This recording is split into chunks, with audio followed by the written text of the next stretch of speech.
Hey everybody, and welcome to another deep dive with us. It's great to be here. Today we're diving into the really interesting concept of Apollonian and Dionysian forces. Oh, yeah. This is something that we've gotten a lot of questions about from listeners. Definitely a fascinating topic. Yeah, and you've given me some really interesting material for this, I did my best. including this piece from the Spiritual Seek website. And from what I can tell, we're going to be uncovering how these really, really ancient ideas still have relevance for us in our lives today. Oh, yeah. They really permeate a lot of different aspects of life and thought. Okay, so let's just start with the basics. Can you give us a quick refresher on who Apollo and Dionysus were and why their names are linked to this duality? Sure. So in Greek mythology, Apollo and Dionysus were gods representing these kind of contrasting forces. Apollo, the god of reason, light, and order. He embodied this idea of structure, logic, and the pursuit of perfection. You could almost imagine him as a sculptor meticulously chiseling away at marble to create a masterpiece. And Dionysus was quite the opposite then. Yeah, Dionysus was the god of wine, ecstasy, and celebration, representing this raw, untamed energy of life, kind of a surrender to instinct and emotion, more like leading a wild dance under the moonlit sky, Okay. embodying a kind of primal freedom. So in a way, they represent two sides of human nature. Definitely. The head versus the heart. Yeah. The rational versus emotional. Precisely. And philosopher Friedrich Nietzsche, who popularized these terms in the 19th century, saw these forces not as opposing, but as complementary. Interesting. Yeah, he argued that both the Apollonian and Dionysian impulses are essential for true art and really for a fulfilling life. That makes sense because you need both structure and spontaneity, Right. logic and intuition to create something truly beautiful and meaningful. Exactly. And this idea resonated with other thinkers too, like psychologist Sigmund Freud, who drew a parallel between this duality and his concept of the id and the ego. Oh, that's interesting. I remember learning about that. Can you remind us how that fits in here? Sure. So Freud described the id as the primal instinctual part of our psyche.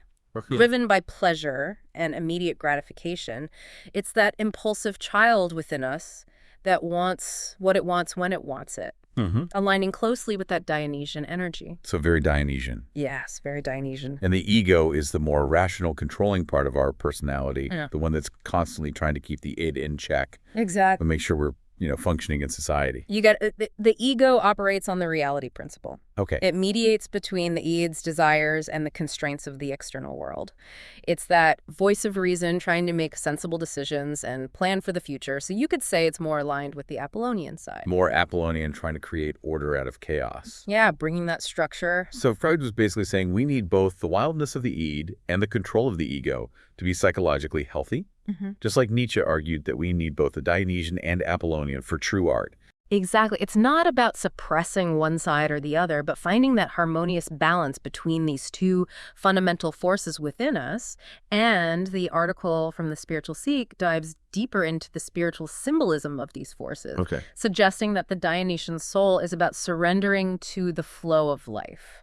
Connecting to something larger than ourselves. When you were describing that, I was thinking about those whirling dervishes and shamanistic rituals. Oh, yeah. There's such a sense of ecstatic energy there, a complete surrender to the moment. Yeah. Is that what they're talking about? Precisely. It's about transcending the limitations of our everyday rational minds and tapping into a deeper wellspring of intuition, creativity, and interconnectedness. So how do we cultivate more of that Dionysian energy in our lives? Because it sounds amazing, but also a bit intimidating. Like, how do you just let go?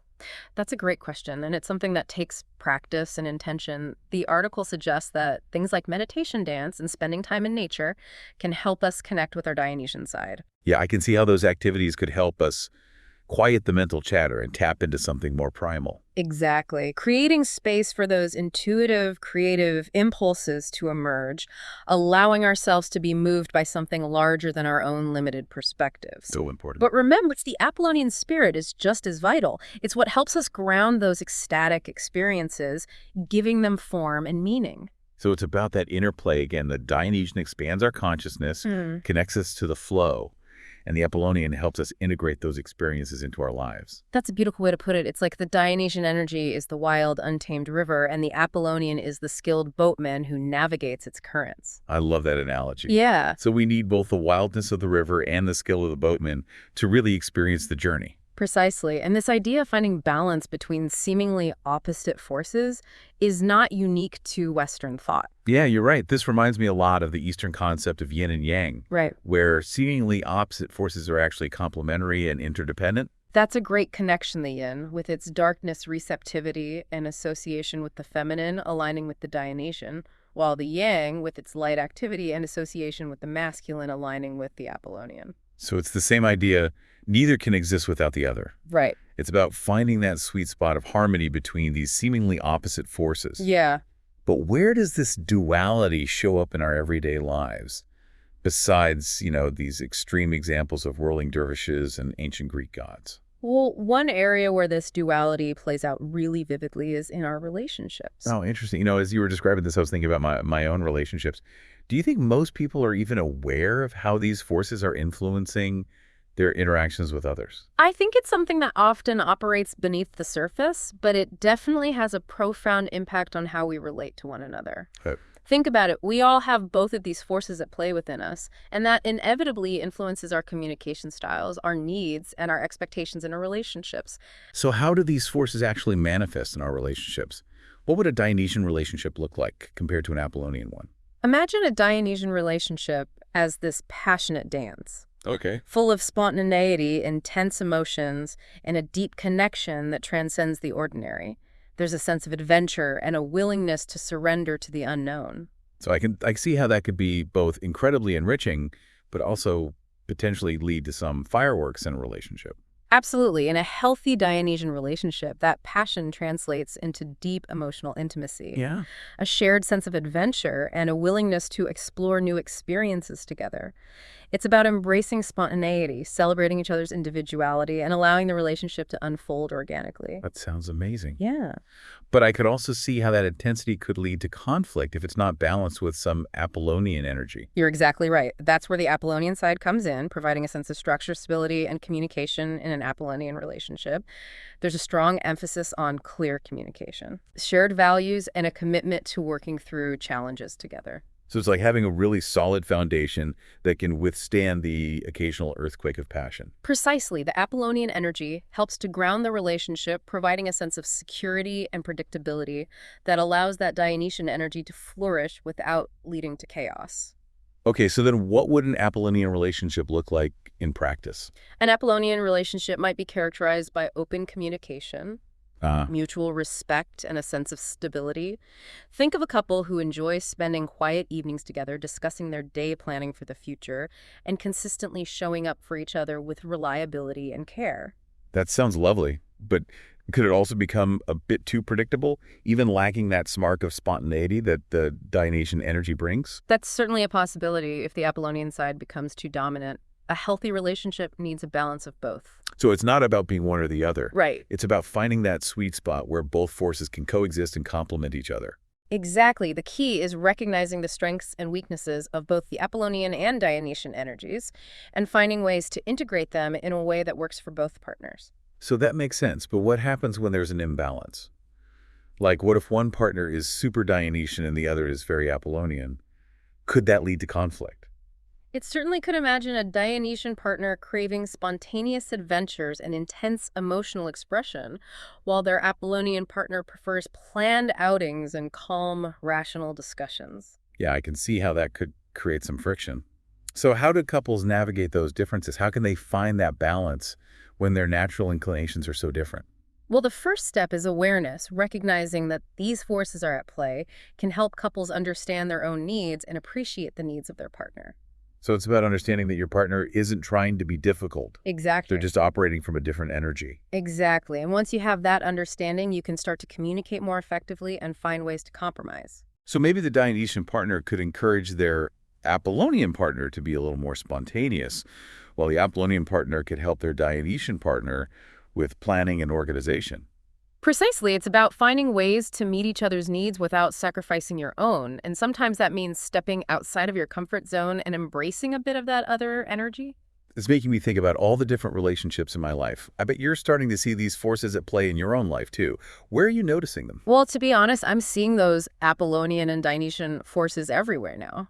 It's like you said, once you start noticing it, you can't unsee it. I know, right? It's like this secret code to understanding human behavior. But let's shift gears a little bit. The source material also touches on how this duality shows up in broader contexts like politics. Yes, and it's important to approach this topic with nuance. The article suggests that some people view political ideologies through this lens, but it's not about making sweeping generalizations or taking sides. Right, we're just exploring another application of this concept. So what are some of the connections they draw between the Apollonian and Dionysian and different political ideologies? Well, they suggest that some might see left-leaning ideologies as more aligned with the Dionysian energy, pushing for social change, challenging traditional structures, embracing diversity, and sometimes even a bit of disruption. Yeah, that makes sense. There's definitely a sense of wanting to shake things up to break free from the status quo, which seems very Dionysian. Exactly. And on the other hand, they suggest that some might perceive right-leaning ideologies as more aligned with the Apollonian energy, emphasizing order, tradition, stability, and a more cautious approach to change. So valuing those established structures and systems that bring a sense of predictability and control. Right, and again, it's not about saying one side is right or wrong. It's simply a lens through which some people interpret the dynamics of political discourse. Yeah, I think it's a fascinating observation.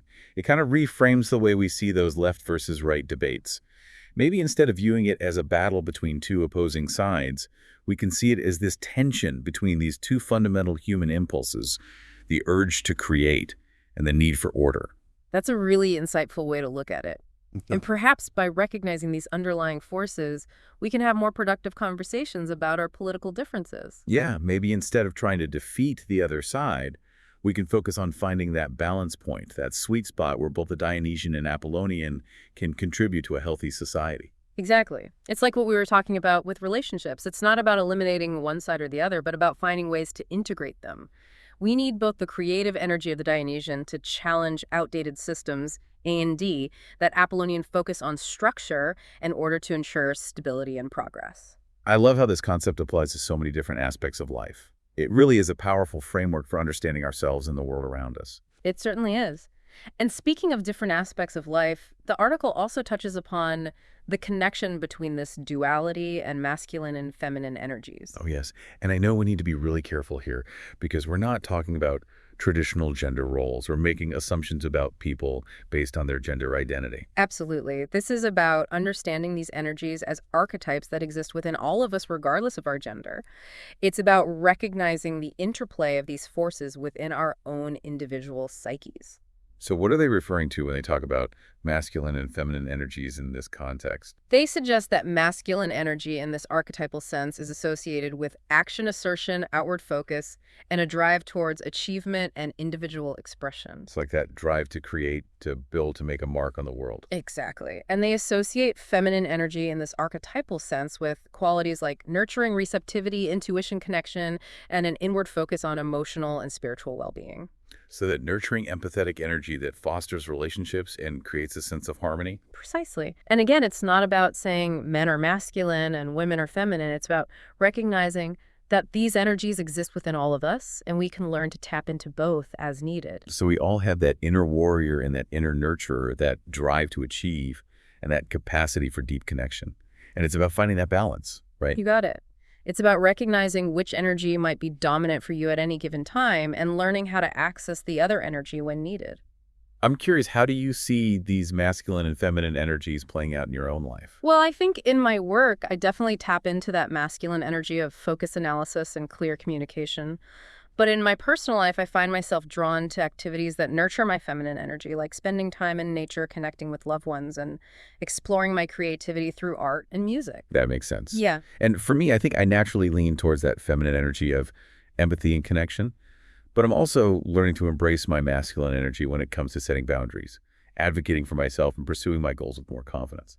It sounds like you're finding that balance within yourself, which is wonderful. I'm trying. Yeah. But it's definitely a journey. And I think that's what's so fascinating about this whole concept of the Apollonian and Dionysian. It's not about achieving some perfect state of balance, but about recognizing the constant interplay of these forces within us and around us. Absolutely. And I think that awareness, that ability to see these forces at play, can help us navigate life's complexities with more grace and understanding. It's like having a new set of lenses through which to view the world, and suddenly everything makes a little more sense. Precisely. And speaking of seeing the world differently, this deep dive has really opened my eyes to how these ancient concepts can offer us valuable insights into modern life. Me too.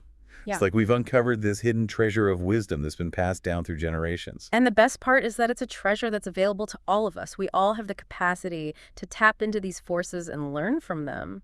So what are some practical ways that our listener can apply this knowledge to their own life? What's the invitation here? Well, I think the first step is simply to pay attention, to start noticing how these forces are playing out in your own life, in your relationships, your work, your creative pursuits, your political views, even your inner world of thoughts and emotions. So it's about becoming aware of those moments when you're leaning heavily into one energy or the other. Like, are you pushing yourself to achieve at the expense of your well-being? Or are you getting so caught up in connecting with others that you're neglecting your own needs? Exactly. And once you start to develop that awareness, you can then begin to experiment with ways to find more balance. So maybe if you're feeling burnt out from constantly pushing yourself, you might intentionally create space for activities that nurture your feminine energy, like taking a long bath, spending time in nature, or connecting with loved ones. Precisely. Or if you're feeling overwhelmed by emotions or indecision, you might tap into your masculine energy by setting clear boundaries, making a plan, and taking decisive action. It's about recognizing that both energies are valuable and finding ways to honor both within ourselves. Absolutely. And remember, there's no right or wrong way to do this. It's about finding what works for you and your unique circumstances. So what are your final thoughts for a listener today? What do you want them to take away from this deep dive into the Apollonian and Dionysian? I think the most important thing is to remember that this duality isn't just some abstract concept. It's a living, breathing reality that plays out in our lives every single day. It's in our relationships, our work, our art, our politics. It's everywhere. Exactly. And once you start to see it, you can't unsee it. It's like putting on a new pair of glasses and suddenly seeing the world in a whole new way. That's a great analogy. Yeah. And you know what? I think that's what makes this deep dive so powerful. It's not just about learning new information. It's about shifting our perspective, seeing the world through this new lens. Exactly. And the invitation is to take this awareness and apply it to your own life. Yeah. Just see where those Apollonian and Dionysian energies are showing up. Are you leaning too heavily on one side? What would it look like to find more balance? And the article that you gave me actually includes this little quiz to help you assess your own Apollonian and Dionysian tendencies. Oh, yeah. It's a fun little exercise, just a starting point for self-reflection. But I think the real work happens when you start to observe these energies in action in your everyday life. Yeah, because it's not about labeling yourself as one or the other. It's recognizing that we all have both of these forces within us. And it's kind of that interplay between them that makes us who we are.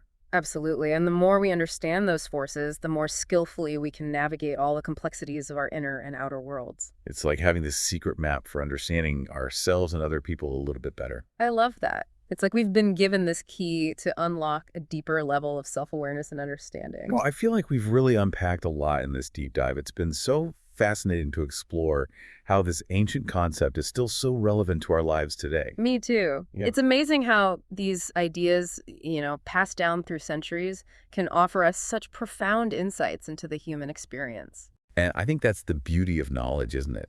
It has this power to connect us across time and cultures, to help us see ourselves and the world around us in these new and illuminating ways.